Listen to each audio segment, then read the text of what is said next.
Breaking news pakana kuti uthenga ongotipeza kumene kuchokera kwa Aboni Kalindo aka the DC akunena kuti ayinkhanitu ndi ya mkumano umene anachititsa azibusa ku nyumba kwa Professor Arthur Peter Mutharika dzulo ku Page House ku Mangochi. Ndi zimenezi zikuoneka kuti anzathu a MCP sanasangalale nazo, ndipo patakali pano akuti alikalikiliki akhazikitsa ndithu kathumba kamakobidi okwana 50 million kuti mwina akayesere kuwanyengerera azibusa amenewa kutitu asinthe thabwa ayang'ane mbali ya achakwera. Ndi zambiri tiwalola kuti Aboni Kalindo alongosole mukaudio kawo kafupi pano pa Nyasa Voice Box.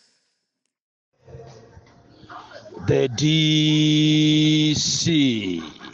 popitirira ndi kuyimirira Malawi mopanda mantha komanso mwachilungamo, mundilole Amalawi kuti ndikupasireni breaking news, nkhani imene ikungochitika pompano ku Blantyre ya Synod.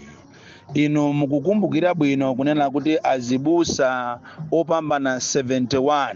mosogozedwa ndi Reverend Wilson Banda komanso a former Secretary General kapena General Secretary Reverend Maulana anapita dzulo ku Page House kukapempherera umoyo wa Professor Arthur Peter Mutharika komanso akazi awo komanso dziko la Malawi limene likudusa m'mavuto mu nsonkhano umene kapena mapemphero amene amawatcha kuti divine intervention.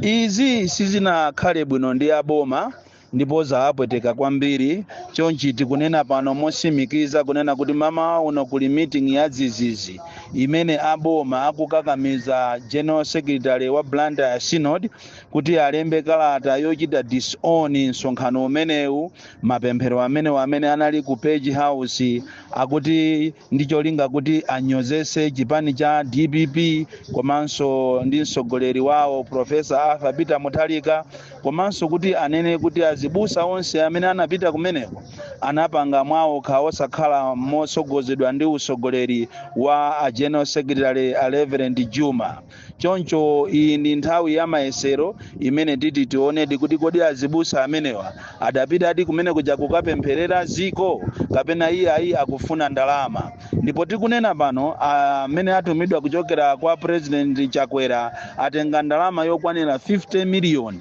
yokuti anyengerere Reverend kapena General Secretary kuti alembe kalata yochita disown kapena press statement yonena kuti iwo sadawatume anthu kuti akapemphere ku Page House, akapempherere ziko lino limene likukumana ndi mavuto osiyanasiyana, komanso akapempherere umoyo wa Professor Arthur Peter Mutharika komanso ziko la Malawi. Iyi ni nthawi imene titi tiziwe chilungamo kuti ndalama ndiyoopsa kapena anthu opempherawa amangokonda ndalama sakonda ziko lawo. The DC